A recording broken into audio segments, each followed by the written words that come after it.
Hey there guys, it's Salis, and welcome back to Dishonored. As you can see, we are still joined by our favourite friend in the world. They top off the wine with river water, but eventually someone swoons. Then fresh bottles are fetched from the cellars. This is a really bad bar. Right, apparently there's a rune 115 metres away. But people have been kind enough to inform me there is a lot more reading that needs to be done. Hooray! Can't say I don't like that. Okay, so what we got around here? Anything worth stealing? No. If I can't kill anyone, I'm just gonna steal things. Should I clear space for Samuel then? If you like, but he won't use it. Why? Really? He can't sleep in regular beds anymore, or that's what he says. He says he was in the Navy too long. Can you believe it? Oh.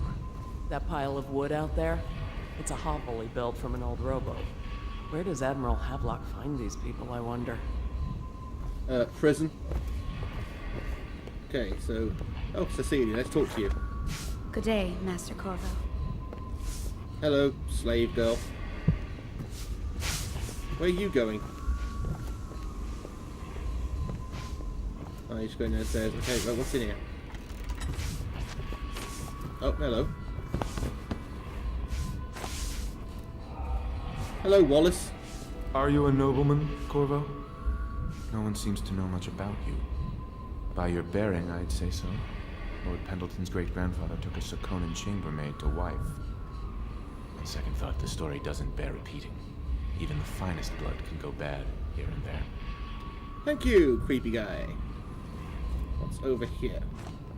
You know what, I'm hungry. I'm gonna have this apricot tartlet. Sorry, I may have eaten your dessert. Okay, we're taking the crystal. Oh, audiograph player.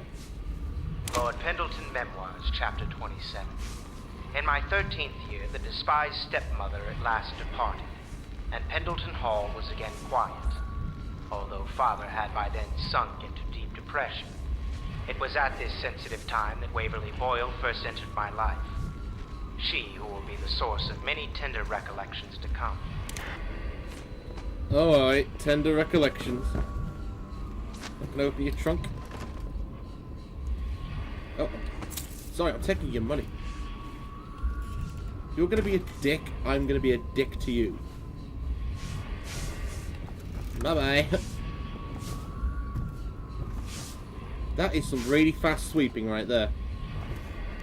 Okay, what's in room 202? Oh, this is your room. Hello. A Gaffer's Tale, Volume 1. Excerpt from the travel journal of a young whaler. A Gaffer's Tale, Volume 1. Or, A Gaffer's Early Adventures.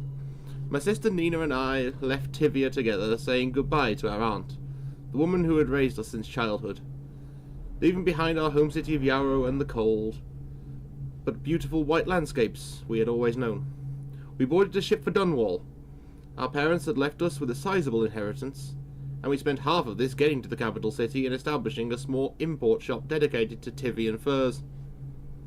Yeah, unsustainable business venture. Once I'd helped Nina establish the business, I was free to pursue my dream. Signing on with a whaling ship was the most exciting thing I'd ever done. Really? And I saw it as a means to an end. Someday I would captain my own crew, and eventually a fleet of similar vessels.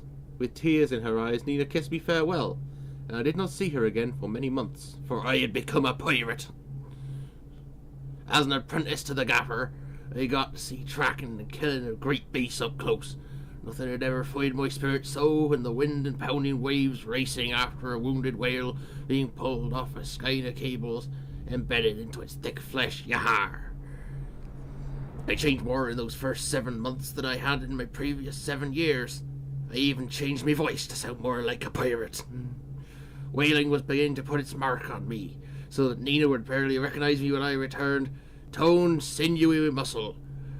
Weather creases already wrinkling the corners of my eyes, but she could see that I was filled with joy, having found my purpose and my true calling as a pirate. Yar! Well, that escalated quickly. Oh, another book. What's this one? Admiralty and the Fleet. Sorry, I'm stealing your money again. Admiralty and the Fleet. Excerpt from a book on naval history. While each of the isles has some form of naval fleet, none is more envied than that of Bristol, with its long, proud history of great ships and the admirals who command them. Boys come of age in the city of Bristol hoping to someday captain such a ship. And family dynasties are made by those captains who track down infamous pirates or crush sedious uprisings, as during the Morley insurrection. In times of war and peace, Bristol continues to innovate at sea. The ship designs of Anton Sokolov himself now represent the highest standard in the whaling trade, allowing crews to haul their kill over the deck and begin their butchery and processing. Even as the ship returns to Dunwall, the crews can be seen working on their latest whale as the ship moves slowly up the Wrenhaven River, coming to dock with one of the powerful warehouse companies, such as the Greaves Whaling House, suspended in the rigging overhead and backlit by the setting sun. The silhouette of one of these creatures makes a moving sight as it cruises to its final resting place in the industrial heart of the capital city. Yeah, that was really dry and boring. Oh, processed whale oil. Yoink. Hang on. Isn't whale oil kind of at a premium right now? What is the servant girl doing hoarding whale oil? This is what happens when you give your servants too much power. Okay. Havelock's log entry 1. It has been days since our men were dispatched to stash weapons for Corvo in the old sewer. They have not returned, so I can only hope they succeeded in getting the packages delivered. Piero spent considerable time and resources making those things. If I could find a way to mass-produce them, the Dunwall Navy would secure its place as the dominant force in the globe. But back to Corvo. Can he actually break out of Coldridge Prison? And if so, will he make his way here? I personally give him odds of 1 in 5. You underestimate my power. Oh, another audiograph. Corvo seems to have arrived in good shape. Much better than I expected, given what I've seen of Coldridge Prison. He seems willing to work with us, and he shouldn't lack for motivation. The man has lost everything. We'll judge how he performs in the field, and if I can, I'll find a way to test him personally. Excuse me, were you recording that in a sewage pipe? That was terrible, terrible quality.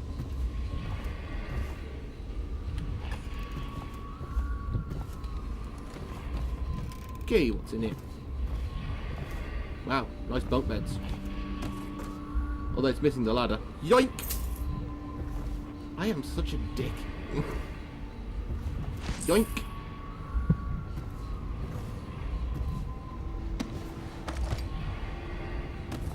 Harpooners songs. Seriously, if the song "We're whaling on the moon, we carry a harpoon, but there ain't no whale, so we tell tall tales and sing our whaling tune" isn't in here, I'm gonna be very disappointed.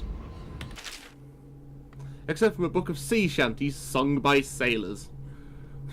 What will we do with a drunken whaler? What will we do with a drunken whaler? What will we do with a drunken whaler early in the morning?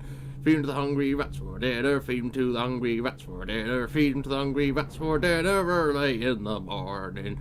Way ho, and up she rises, way ho, and up she rises, way ho, and up she rises early in the morning. Slice his throat with a rusty cleaver, slice his throat with a rusty cleaver, slice his throat with a rusty cleaver early in the morning. Stuff him in a sock and throw him over, stuck him in a sack and throw him over, stuff him in a sack and throw him over early in the morning. Way ho, and up she rises, way ho, and up she rises, way ho, and up she rises early in the morning. It's a musical extravaganza! I'm sorry, I may have just completely ruined your life. Anything on... Oh, I've got serious jumping power. Oh, hello. Litany on the White Cliff. Excerpt from a series of Overseer invocations by High Overseer Abram Templeton. As I say to you, brothers, it is here that we make our stand as a righteous force against the growing darkness. It is here that we unite against the spirits of the unknown that would drag us screaming into the night, never to return to our homes, to our families. Together we will serve as a rod to those who would stray away from the herd, for the foggy grey wastes of the outsider. We will burn a bright fire with our virtuous actions, so others will not lose their way.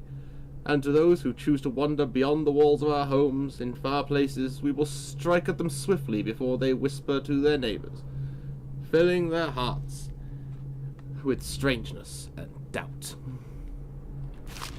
You are such a pompous ass. Ooh, Tivian pear. Exotic. What be in here? Oh, just the bathroom. Oh, yep, I'm taking that. Oh, it's a lot of reading to do today. Oh, who leaves their coins in the sink? I'm not sure I want to drink that. Bathtub? Anything in the bathtub? No. So, looks like we're reading volume 2 of Agatha's Tale. A book about pirates. Except from the travel journal of a whaler in his final years. Agatha's Tale Volume 2, or Agatha's Final Passage. After more than a quarter of a century, I am done with whaling. Too broken to continue. I've seen all the corners of the isles and made more coin than most men see in a lifetime. Mostly through plunder. But it's all gone. I have lived through an emperor and watched his daughter take the throne. Very young empress she was, but slain so young. Everything beautiful comes to die. I've eaten in every port of the known world and sailed to the loneliest waters you can imagine. I've seen the cliffs around Pandacia. Even the best of it doesn't give me an ounce of joy. These years come back across my dreams as a line of butchered bodies, long, sleek, and singing amongst the waves under the moonlight, only to be speared by ugly, weather-scarred men who'd knife each other for a good pair of boots. I know because I did. Each year I had less time to come home. My tongue forgot the language of small chatter, and those who lived in the cities thought me odd. No kidding, you're pirates. My sister Nina hardly knew what to say to me during our visits. When she lost her business to the Lord Regent's crooked barrister, I was 100 miles east of Morley. Gaff hand frozen from the sleet as we tracked the first bull whale we'd seen in months. Okay, if you haven't seen that many bull whales, then obviously they're not breeding, so stop killing them! I helped her as much as I could, but Nina died in the early days of the plague. None of it mattered. If I'm jaded and bitter, it's because this industry has taken away my dreams. The world has beaten me. Well, maybe you shouldn't beat so many people. Yeah, we're gonna close the toilet.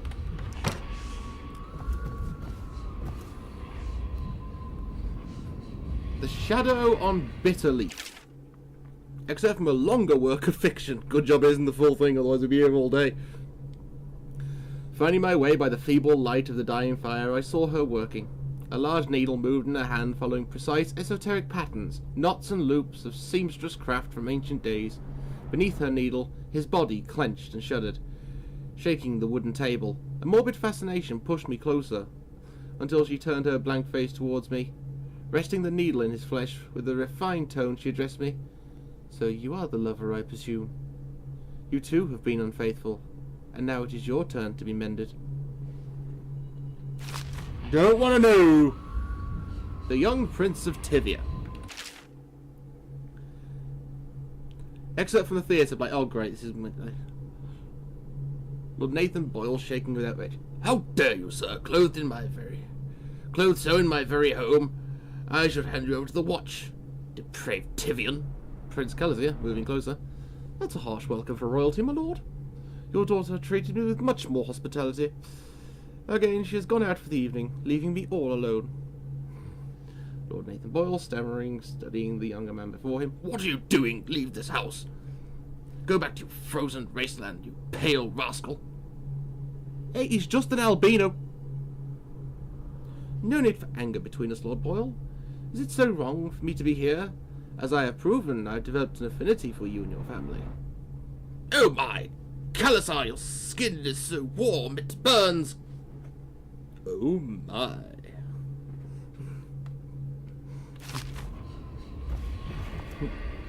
Yeah, some of these stories are getting a little impressive. Right, okay, I didn't go that way, I need to go this way now. Oh, hello. Oh. Dunwall whiskey. Check me out. Oh, hang on, what's this? Medicinal herbs. Yeah, I bet it's medicinal. That's what they all say. Oh, hello. I'm out back, apparently. Oh yeah, there's my guy. Who I actually do need to go and see, because now I've got enough coin, I can probably get some nice upgrades. Well, I've mostly got the coin from nicking things, but let's not go there. Yep, we'll take all of that, thank you. My point exactly, I get my money from nicking things.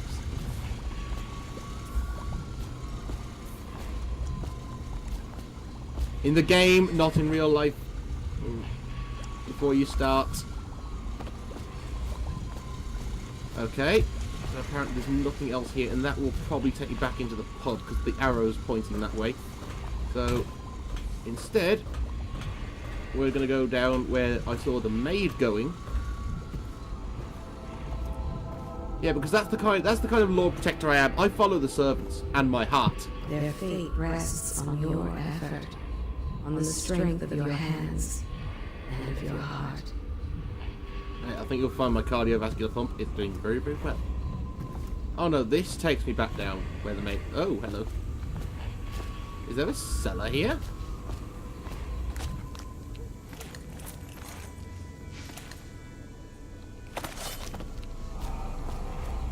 Yes, there is.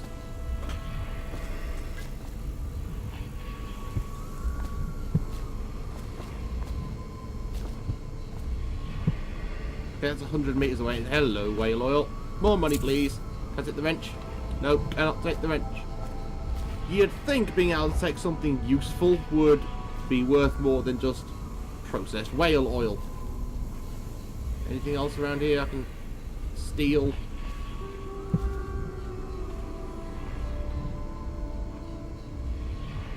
Old Port District sewer key needed. Okay, fair enough.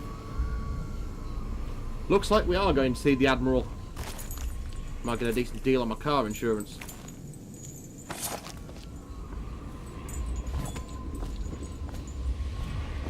Has anyone left anything I can... Well, hello. Let's get down to it. Okay. First off, I know that assassination is dark business, but sometimes good men have to do bad things to make the world right. Our purpose is clear.